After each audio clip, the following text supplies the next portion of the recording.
का जो स्टेटर होता है उसके अंदर एक रोटेटिंग मैग्नेटिक फील्ड जनरेट होता है, यानी कि एक घूमने वाला चुंबकीय क्षेत्र पैदा होता है। ठीक है, तो जिस गति पर इस स्टेटर का जो मैग्नेटिक फील्ड है वो घूमता है, उस गति को ही अपन कहते हैं तुल्यकालिक गति, यानी कि सिंक्रोनस स्पीड।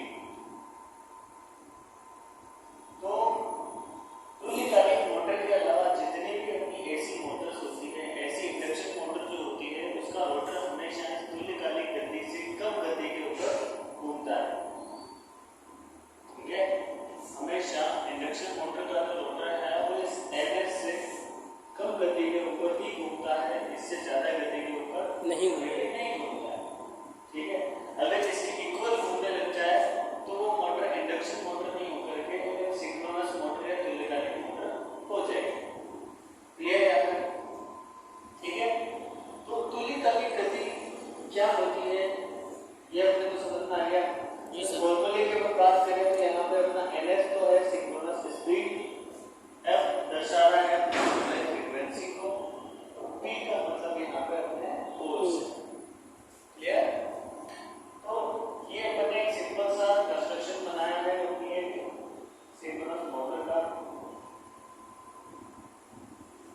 इस मोटर के अंदर अपन देखेंगे तो ये जो है ये अपना आर्मेचर है। ये क्या है? Armature binding. आर्मेचर बाइंडिंग है जिसमें अपन ने 3 फेज की बाइंडिंग कर रखी है। दूसरा ये है फील्ड बाइंडिंग जिसपे अपन ने आर्मेचर बाइंडिंग कर रखा है, फील्ड की बाइंडिंग कर रखी है, यानी कि डीसी बाइंडिंग अपन ने इसके ऊपर कर रखी है, जिसमें अपन डीसी सप्लाई देंगे और इसके अंदर एक मैग्नेटिक फील्ड डीसी प्रकार का पैदा होगा।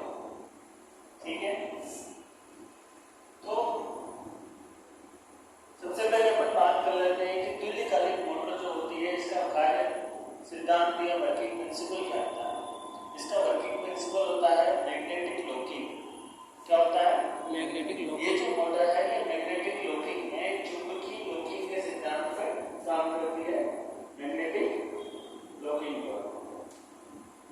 अब ये मैग्नेटिक लॉकिंग आखिरकार होती कैसे है, किस प्रकार से इसके अंदर मैग्नेटिक लॉकिंग होती है, और इस मोटर की एक और विशेष बात जो है वो ये है कि ये मोटर तुल्यकालिक मोटर जो है ये सेल्फ स्टार्ट मोटर नहीं होती है, यानी कि ये अपने आप चालू नहीं होती है, इसको अलग से अपने को स्टार्ट करना होता है, यानी कि इसको शुरुआत में अपने को चालू करना पड़ेगा, स्टार्ट करना पड़ेगा, एक बार इसको घुमाना पड़ेगा, तभी ये मोटर अपनी जो है वो स्टार्ट हो पाएगी।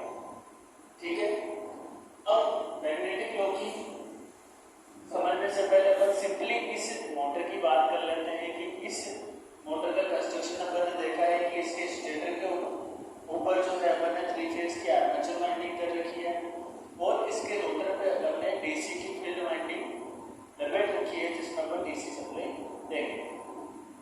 क्लियर है? तो नेक्स्ट अब अपन बात करते हैं कि यहाँ पे मैंने इसके अंदर सपोज करो कि 3 फेज सप्लाई इनपुट करवा दी स्टेटर के अंदर। स्टेटर में 3 फेज सप्लाई यहाँ से मैंने दे दी है और रोटर में अभी मैंने कोई भी सप्लाई नहीं दी है। अब स्टेटर में मैंने सप्लाई दी तो मैं बात करता हूँ कि यहाँ पे अपने वो बन रहे एम और यहाँ पे एस बोल रहे हैं। क्लियर है यहाँ तक आपको? ठीक है, अब इधर एन पोल और इधर एस पोल बना, लेकिन ये चीज ध्यान में रखना कि यहाँ पे एसी सप्लाई अपन ने दी है और जो मैग्नेटिक फील्ड बना है वो रोटेटिंग वाला है। ठीक है, तो ये पोल्स जो पोलैरिटी है वो रेगुलर चेंज होती रहेगी। ठीक है, रेगुलर क्या होती रहेगी? चेंज होती रहेगी। क्लियर? अब मैं कह रहा हूँ कि ये रोटेटिंग मैग्नेटिक फील्ड जो है ये इस तरह से क्लॉकवाइज डायरेक्शन के अंदर घूम रहा है, इस तरह से घूम रहा है क्लॉकवाइज डायरेक्शन। क्लियर? ठीक है, अब यहाँ पे मैंने ऐसी सप्लाई दे दी थी, मैग्नेटिक फील्ड बन रहा है रोटेटिंग वाला, घूमने वाला। अब स्टेटर के ऊपर भी यहाँ पे मैंने पूरी जो अपना रोटर है उसके ऊपर मैंने यहाँ पे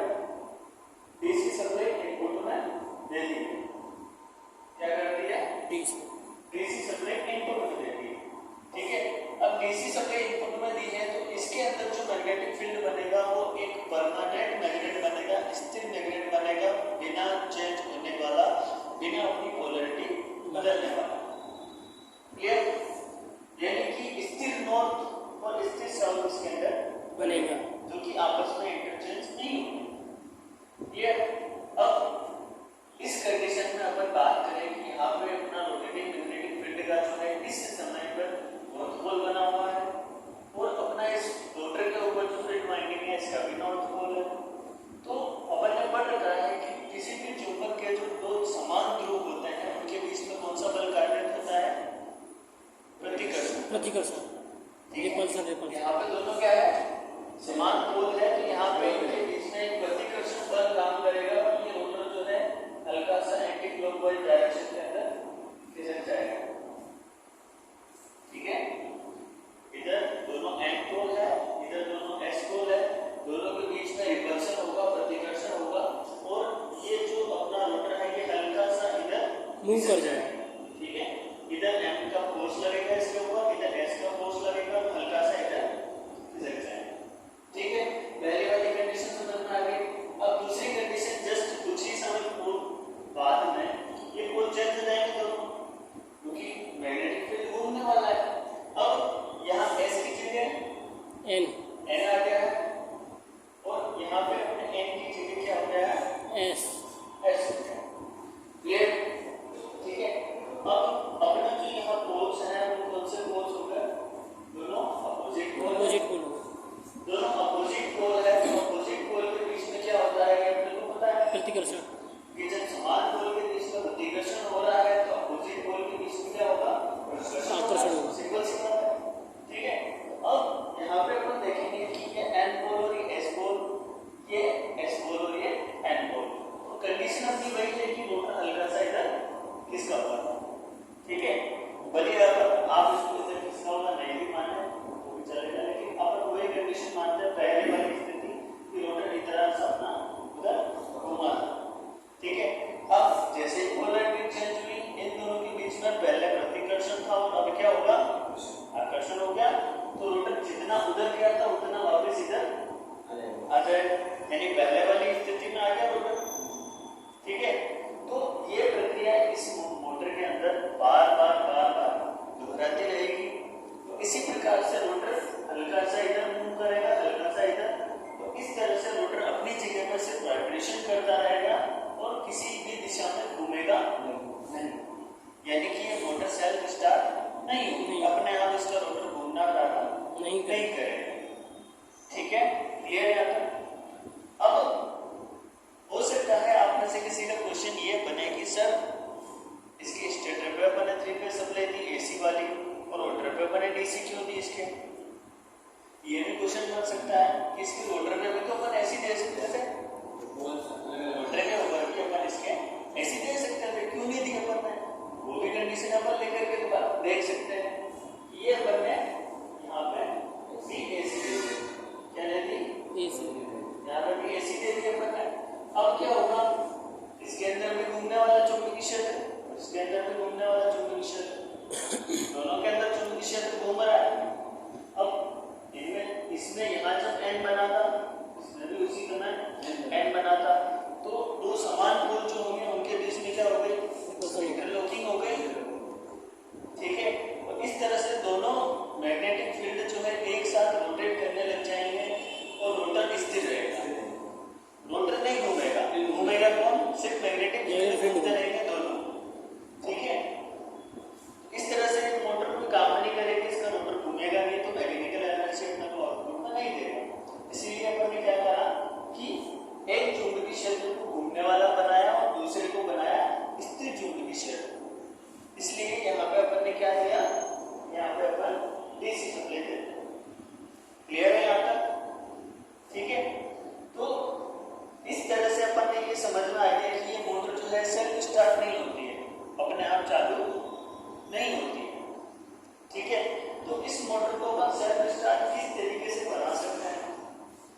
इस मोटर को सेल्फ स्टार्ट कैसे बनाएं? तो इसको सेल्फ स्टार्ट बनाने की बहुत सारी अलग अलग प्रकार की विधियां हैं। जैसे अपन एक बात करें तो पहली विधि अपनी होती है कोनी मोटर।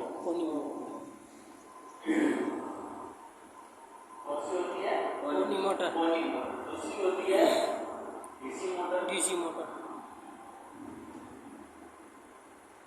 और एक और तीसरी रियोस्टेट, सेल्फ स्टार्टिंग विधि। Self start.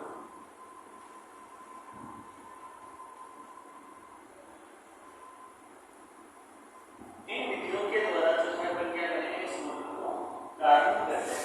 तो सबसे पहले अपन बात करते हैं कोनी मोटर के द्वारा इस मोटर को प्रारंभ कैसे करते हैं, चालू होगा कैसे करते हैं। ठीक है, तो कोनी मोटर के अंदर अपन क्या करेंगे, एक इंडक्शन मोटर लेंगे। ठीक है, एक छोटी सी इंडक्शन मोटर लेंगे जिसकी शाफ्ट को इस मोटर की शाफ्ट के साथ में जोड़ दिया जाएगा, और इस मोटर को डीसी सप्लाई नहीं देंगे। स्टार्टिंग में क्या करेंगे, इस मोटर को डीसी सप्लाई नहीं देंगे, सिर्फ इसके स्टेटर को एसी सप्लाई देंगे और उस इंडक्शन मोटर को स्टार्ट कर देंगे। ठीक है, जो इंडक्शन मोटर अपन ले रहे हैं उसमें एक चीज अपने को ध्यान में रखनी है कि इस सिंक्रोनस मोटर के जो अपने पोल्स की संख्या है, इससे पोल की संख्या एक कम रखनी है अपने को उसके अंदर। ठीक है, जो इंडक्शन मोटर ले रहे हैं उसमें पोल की संख्या एक अपने को कम कर देनी है, क्योंकि अपन ने यहाँ पे एक चीज देख रखी है, स्पीड के सीधे बिलो होते हैं पोल। ठीक है, यानी पोल आप बढ़ाएंगे तो स्पीड कम हो जाएगी, और पोल कम कर दोगे तो स्पीड बढ़ जाएगी। ठीक है, यहाँ पर मैंने क्या कहा कि जो इंडक्शन मोटर पर ले रहे हैं उसके पोल्स इस सिंक्रोनस मोटर से एक जोड़ी कम रखना है। कम रखने का मतलब पोल्स कम कर दिया तो स्पीड क्या हो गई, बढ़ गई। यानी कि सीधे तौर पर अपन ये कह सकते हैं कि उस मोटर की स्पीड इस सिंक्रोनस मोटर से भी ज्यादा हो जाएगी। सिंक्रोनस स्पीड से तो इसकी स्पीड जो है वो क्या हो जाएगी, ज्यादा हो जाएगी। ठीक है, अब दोनों को अपन ने आपस में कनेक्ट कर दिया, इंडक्शन मोटर को अपन ने चालू कर दिया। ठीक है, कोनी मोटर यानी कि जो इंडक्शन मोटर इसकी शाफ्ट के साथ अपन ने जोड़ी थी, उस मोटर को अपन क्या कर देते हैं, स्टार्ट कर देते हैं, और इसको 3 फेज सप्लाई इसके स्टेटर को दे देते हैं। अब उस मोटर को, इंडक्शन मोटर की स्पीड अपने को धीरे धीरे बढ़ाते जाना है, और तब तक बढ़ाना है जब तक कि इसका रोटर जो है एनएस पर एनएस पे नहीं घूमने लग जाए। ठीक है, इंडक्शन मोटर की स्पीड को तब तक बढ़ाते जाना है जब तक कि उसका रोटर खुली खाली गति के ऊपर न घूमने लग जाए। जैसे ही इंडक्शन मोटर और सिंक्रोनस मोटर जो है इनका रोटर सिंक्रोनस गति पे घूमने लग जाएगा, उसी समय अपने को यहाँ पे इसके जो रोटर है उसके ऊपर डीसी सप्लाई इनपुट में दे देनी है। जैसे ही अपन यहाँ पे डीसी सप्लाई इनपुट में देंगे, यहाँ पे एन पोल और एन पोल के बीच में एक मैग्नेटिक लॉकिंग हो जाएगी, और ये रोटर जो है इस रोटेटिंग मैग्नेटिक फील्ड के साथ साथ घूमने लग जाएगा। मैग्नेटिक इंटरलॉकिंग यानी कि ये एन पोल और एस पोल दोनों जो है एक दूसरे का अपोज करेंगे। ठीक है, यहाँ पे एस पोल और एस पोल एक दूसरे का क्या करेंगे, अपोज करेंगे, तो एक दूसरे का विरोध करेंगे। तो एक दूसरे को अट्रैक्ट करने के लिए क्या होना चाहिए, यहाँ पे एनएस अपोजिट पोल होने चाहिए। ठीक है, तो अपोजिट पोल एक दूसरे को क्या करेंगे, आकर्षित करेंगे। इस तरीके से जैसे ही यहाँ पे आप डीसी सप्लाई इनपुट में कराओगे तो रोटर का एन पोल और स्टेटर का एस पोल दोनों एक दूसरे को आकर्षित करेंगे, अट्रैक्ट करेंगे। तो इसी तरह से दोनों के बीच में मैग्नेटिक लॉकिंग हो जाएगी और दोनों एक दूसरे के बंध में बंध जाएंगे। अपोजिट में इन लॉकिंग हुई। ठीक है, अपोजिट पोल के बीच में अट्रैक्शन होता है, तो दोनों एक बंध में बंध जाएंगे। इसी तरह से जैसे जैसे ये एस पोल आगे से आगे जाता जाएगा, वैसे वैसे रोटर उसके साथ साथ उसकी दिशा में घूमता है। ठीक है, तो कोनी मोटर को जब ये मैग्नेटिक लॉकिंग हो जाए, डीसी सप्लाई ऑन कर दे, मैग्नेटिक लॉकिंग हो जाएगी, तो ये इसका रोटर जो है तुल्यकालिक गति पर घूमने लग जाएगा। उसी समय अपने को जो है वो इंडक्शन मोटर को बंद कर देना है, वहां से हटा देना है। ठीक है, ये अपनी पहली विधि हो गई कोनी मोटर के द्वारा इसको स्टार्ट करने वाली। दूसरी बात है कि दूसरी अपनी है DC motor by DC motor. तो जहाँ पे अपन ने इंडक्शन मोटर लगाई है वहीं पे अपन ने डीसी मोटर लगा देंगे, और सेम वही प्रक्रिया है कि डीसी मोटर की जो स्पीड है वो धीरे धीरे करके अपने को बढ़ानी है, जब तक कि इसका रोटर तुल्यकालिक गति पर ना नहीं पहुंचे। पहुंचने लग जाए।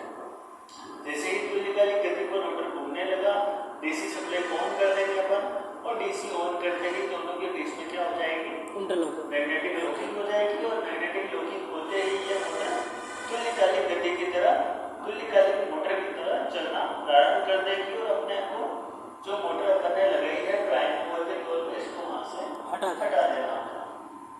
ठीक है, तो ये अपनी दो विधियां हो गई। दोनों सेम ही है या तो हाँ, सिर्फ अपन यहाँ पे मोटर को चेंज कर रहे हैं। मोनी मोटर के अंदर कोई इंडक्शन मोटर ले सकते हैं अपन, और डीसी मोटर के अंदर अपन डीसी मोटर वहाँ पे प्रयोग में ले रहे हैं एज ए प्राइम मूवर की तरह।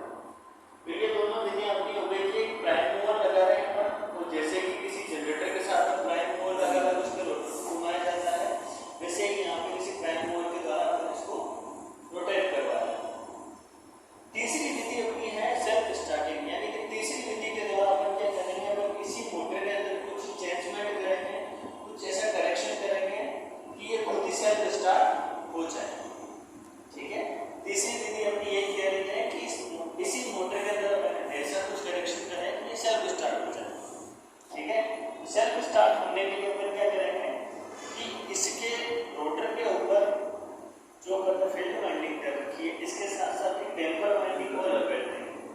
क्या करेंगे, डैम्पर वाइंडिंग इसके रोटर के ऊपर फील्ड वाइंडिंग के साथ साथ एक डैम्पर वाइंडिंग को लपेट देंगे, और उस डैम्पर वाइंडिंग को स्लिप रिंग के द्वारा अपन शॉर्ट सर्किट कर देंगे। क्या कर देंगे, स्लिप रिंग के द्वारा शॉर्ट सर्किट कर देंगे। ठीक है, अब जैसे ही यहाँ पे अपन ने स्टेटर के अंदर 3 फेज सप्लाई इनपुट करवाई, इसके ऊपर जो डैम्पर वाइंडिंग अपन ने शॉर्ट कर रखी है, क्योंकि इसके अंदर रोटेटिंग मैग्नेटिक फील्ड जनरेट होगा, तो रोटेटिंग मैग्नेटिक फील्ड उस डैम्पर वाइंडिंग के अंदर कट होगा, और मैग्नेटिक फील्ड उसके अंदर कट हुआ तो ईएमएफ प्रोड्यूस हो जाएगा डैम्पर वाइंडिंग में, और शॉर्ट सर्किट होने की वजह से उसमें करंट भी बहेगी। करंट बहेगी तो उसका भी अपना एक ईएमएफ बनेगा। और इसी तरह से इंडक्शन मोटर की भांति ये मोटर जो है दो मैग्नेटिक फील्ड होने की वजह से वहां पे स्टार्ट हो जाएगी, घूमना प्रारंभ कर देगी। अब जैसे ही ये घूमना प्रारंभ करेगी, वो अपना सेल्फ मैग्नेटिक फील्ड बनाएगी, वो सेल्फ मैग्नेटिक फील्ड बनाएगी और एज ए इंडक्शन मोटर की तरह स्टार्ट हो जाएगी। क्योंकि इंडक्शन मोटर में अपन क्या करते हैं, रोटर को शॉर्ट सर्किट रखते हैं। शॉर्ट सर्किट होने पर उसमें भी यही प्रक्रिया होती है कि स्टेटर में आपने 3 फेज सप्लाई दी, वहाँ रोटेटिंग मैग्नेटिक फील्ड बना, यानी कि स्टेटर तो स्थिर है लेकिन मैग्नेटिक फील्ड तो घूम रहा है। मैग्नेटिक फील्ड घूमा तो उस रोटर के जो कंडक्टर है उसमें फ्लक्स कटेगा, फ्लक्स कटा तो वहाँ पे ईएमएफ पैदा हो जाएगा, और ईएमएफ पैदा हो गया, लेकिन वहाँ पे कंडीशन एक और होती है कि करंट तभी बहेगी जब सर्किट पूरा होता है। तो अपन ने रोटर की बात में क्या कर रखा होता है, इंडक्शन मोटर में शॉर्ट कर रखा है। अब शॉर्ट कर रखा है यानी कि सर्किट पूरा होगा, परिपथ पूरा है। ठीक है, अपन कहते हैं कि इंडक्शन मोटर में जो रोटर होता है वो शॉर्ट सर्किटेड होता है। शॉर्ट सर्किट उसको इसीलिए रखते हैं कि उसके अंदर करंट फ्लो हो जाए। करंट जैसे ही उसके अंदर फ्लो होगी तो उसका अपना एक और ईएमएफ, उसका अपना एक मैग्नेटिक फील्ड पैदा हो जाएगा। किसी भी कंडक्टर के अंदर अपन सप्लाई देते हैं तो उसका अपना एक मैग्नेटिक फ्लक्स बनता ही है। ये कॉमन सी बात अपन ने फैराडे के इलेक्ट्रोमैग्नेटिक इंडक्शन में पढ़ रखा है। ठीक है, तो एक मैग्नेटिक फील्ड स्टेटर का था, दूसरा रोटर का बना, शॉर्ट सर्किट होने से उसका भी अपना एक मैग्नेटिक फील्ड बना, और दो मैग्नेटिक फील्ड होने की वजह से आपसी उनकी प्रतिक्रिया से क्या होगा कि इसका रोटर जो है वो घूमना प्रारंभ कर देगा, और रोटर घूमते घूमते जैसे ही तुल्यकालिक गति के पास पहुंचे, अपने को यहाँ पे डीसी सप्लाई ऑन कर देंगे। जैसे ही डीसी ऑन करेंगे वही प्रक्रिया अपनी होगी कि मैग्नेटिक लॉकिंग वहाँ पे हो जाएगी, और मैग्नेटिक लॉकिंग होते ही वो मोटर जो है तो तुल्यकालिक मोटर की भांति घूमना प्रारंभ कर देगी। ये अपनी सेल्फ स्टार्टिंग विधि के अंदर पहली विधि थी एज ए इंडक्शन मोटर। इस तरह से चलाएंगे अपन इसको इंडक्शन मोटर की तरह, as a induction motor.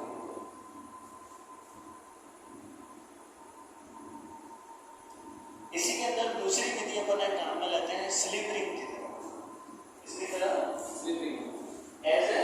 Slip ring motor की तरह। तो स्लिप रिंग मोटर की तरह, स्लिप रिंग इंडक्शन मोटर की तरह इसको किस तरह से हम स्टार्ट करेंगे वो अपन यहाँ पे इस डायग्राम से समझते हैं।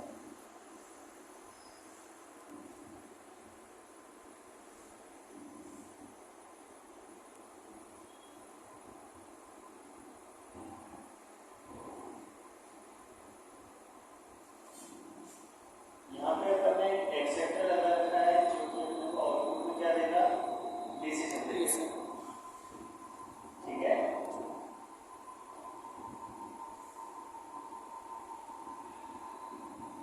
इसके स्टेटर पे अपन ने यहाँ पे 3 फेज सप्लाई दे रखी है, यहाँ से डीसी के वायर अपन ने ये उठा लिए दोनों।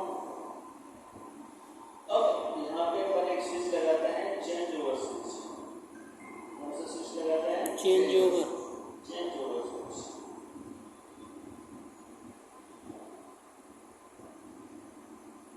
ये स्विच जो है बोथ डायरेक्शन के अंदर आप ऑन कर सकते हैं।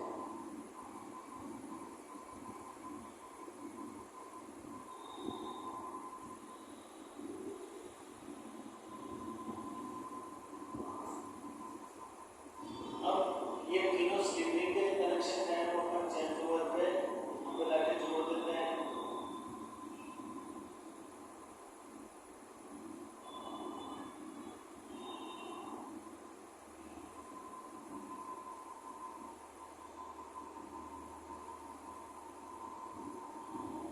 ठीक है, चेंज ओवर के बीच वाले तीनों टर्मिनल पे अपन ने तीनों स्लिप रिंग को जोड़ दिया और इस तरफ अपन क्या करेंगे, इस तरफ अपन एक 3 फेज का रोटर रेजिस्टेंस स्टार्ट करते हैं।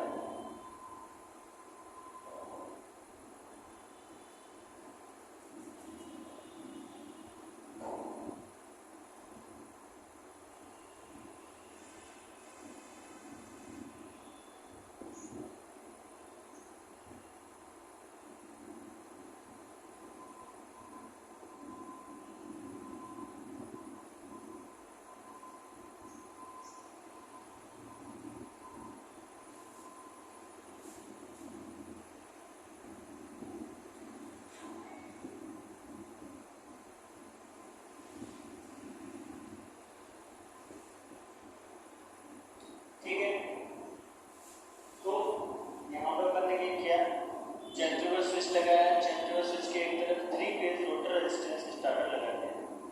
ठीक है, स्टार्टिंग में अपन इसको स्टार्ट किस तरह से करेंगे, as a slip ring induction motor की तरह। क्लियर?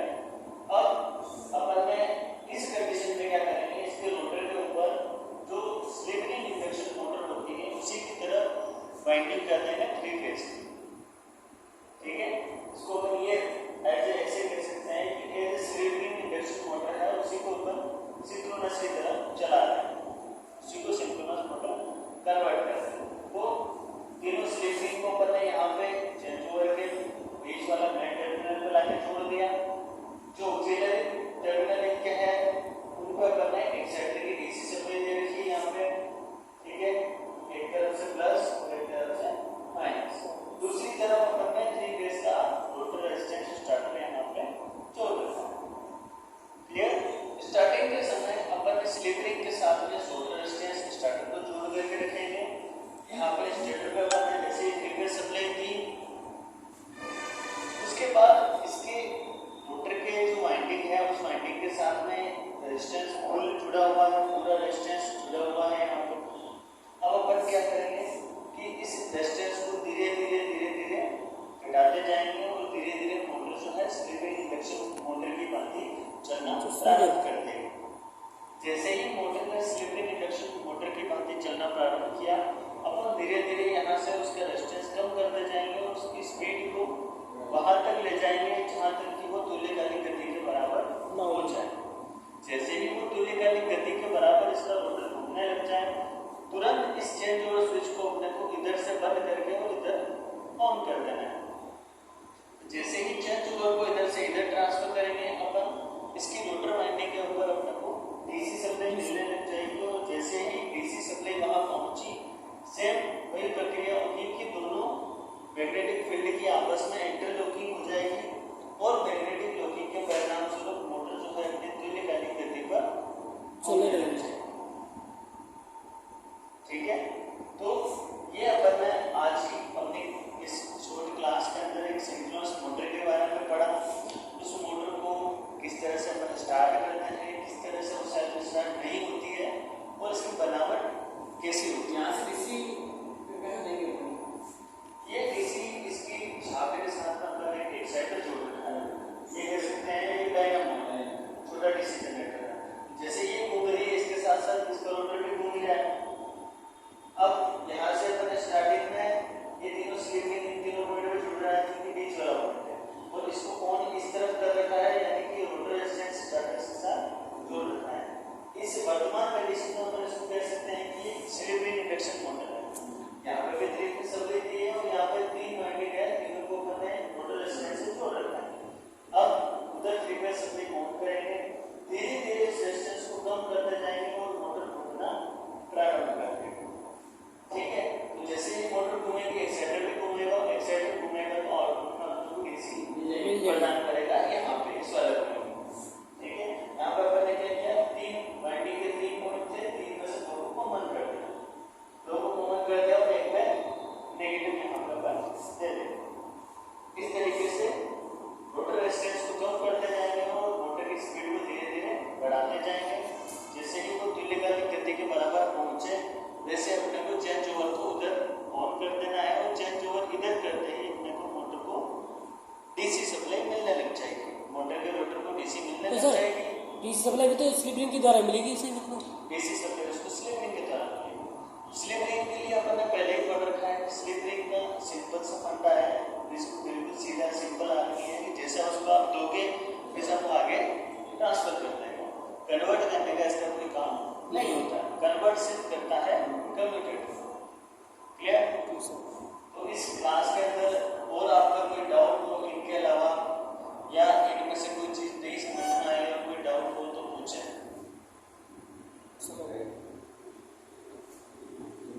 ठीक सर।